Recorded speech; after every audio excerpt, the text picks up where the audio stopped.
Good morning, y'all. Captain Dylan Hubbard here at Hubbard's Marina. It's another cloudy start to the day here inside Johns Pass. Kind of hard to say beautiful start to the day with old Fred creeping around in the Gulf, but luckily much further west than expected, so that's been a blessing in a way, and it broke up quite a bit, so not affecting our area as badly as anticipated rain and wind wise. It's still pretty breezy, and we are going to get some rain bands, it looks like, but not till later in the day. So that's good news there. We do have our live stream show tonight at 8:30 p.m. Hopefully you guys will join us for that. One cool thing I wanted to show you guys real quick is the amount of snook that are hanging out over here inside Johns Pass. A couple big ones there. Lots of them over here.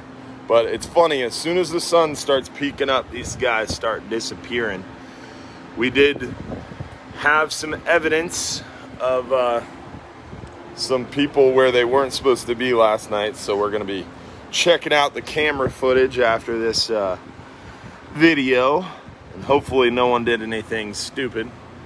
But one way to find out: lots of snook inside Johns Pass. They have bounced back very quickly, which is great news for the bay, the estuaries. There's some more over there. Nice clear water this morning too. A little dark because of all the rain.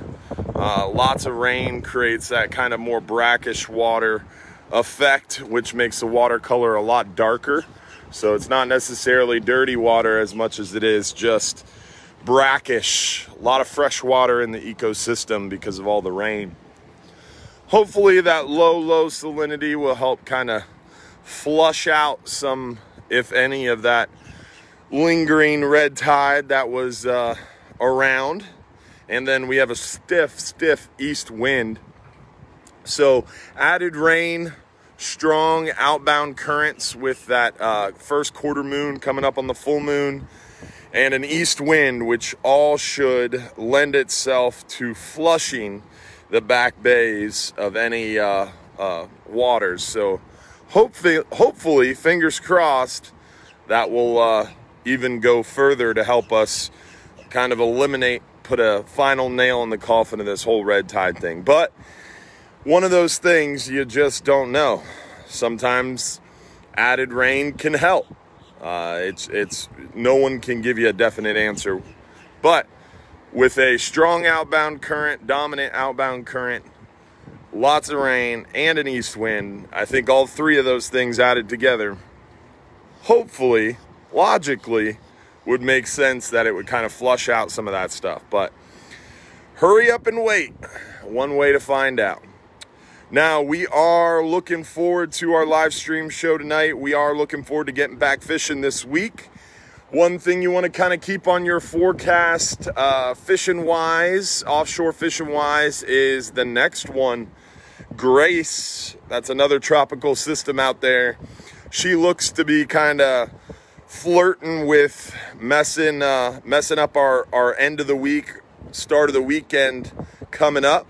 So if you want to get out there on the water and get out fishing, I would say Tuesday, Wednesday, Thursday this week would be a great opportunity to do it. So if you're thinking about getting out there fishing, aim for that Tuesday 10-hour all day, 5-hour half day, Tuesday's 39-hour trip, even Wednesday's 5-hour half day, maybe the extreme trip if the weather will lay down enough for us, and then perhaps we'll be able to get in Thursday and Friday too.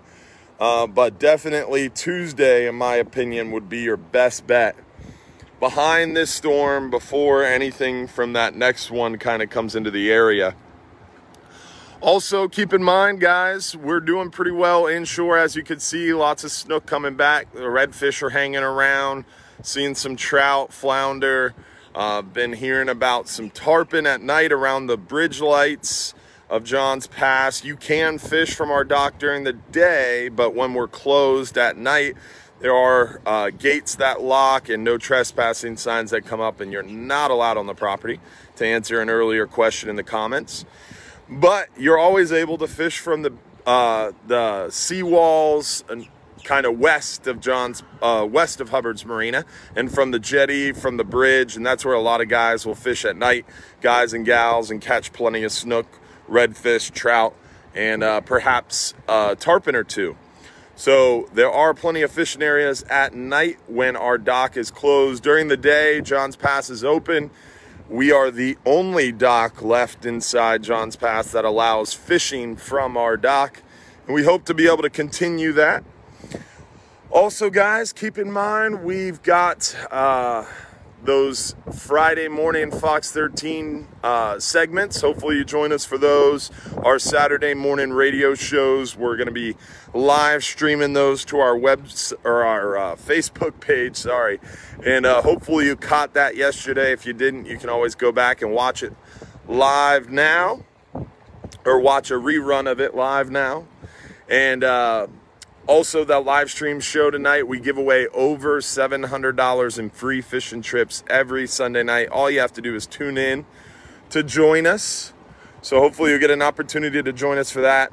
Near shore, we've been seeing a lot of those lane snapper, a handful of mangroves, a couple red grouper when fishing deeper. The hogfish bite's actually going pretty decently. That new added hogfish trip that we did this past Friday, we actually did pretty well. Got 12 keeper hogfish, had a bunch more throwbacks, so definitely a decent bite on the hogfish. If the bite would have stayed hot through the day, I think we would have done really well, but unfortunately the bite kind of shut off for us a little bit after mid to late morning, so it made the rest of the day a little bit more of a grind.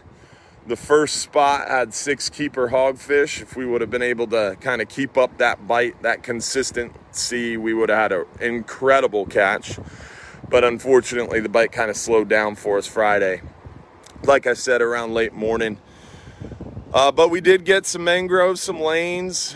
We did get plenty of heads and tails, like grunts, white grunts, the gray snapper, porgies. So plenty of good eating fish near shore. Offshore, we've been seeing a lot of those fat red grouper, a couple big gag grouper or amberjack bites going pretty good. We're seeing a few nice trigger fish out deep. You even have a shot at some errant pelagics. We've been seeing the mahi even as shallow. We caught a few on our half-day trip. So you never know about those mahi. You want to keep a pitch rod ready. April, May, appreciate those stars. Thank you very much, April. Yeah, we definitely been seeing some mahi around, even on our near shore 10-hour trips. Been seeing a couple on our half days. Offshore, you'll always have a chance to see them on those deeper water runs, so keep that in mind. And hopefully we'll see you tonight for the live stream show. We'll talk more about that and some more about tips, tricks, techniques to help you catch more fish. And we'll be answering your questions live during the show. So don't forget, if you're too busy to go fishing, you're just too darn busy. Y'all have a great day. Stay dry and keep your eye on grace, y'all. Have a good one. Oh, don't forget, if you're too busy to go fishing, you're just too busy.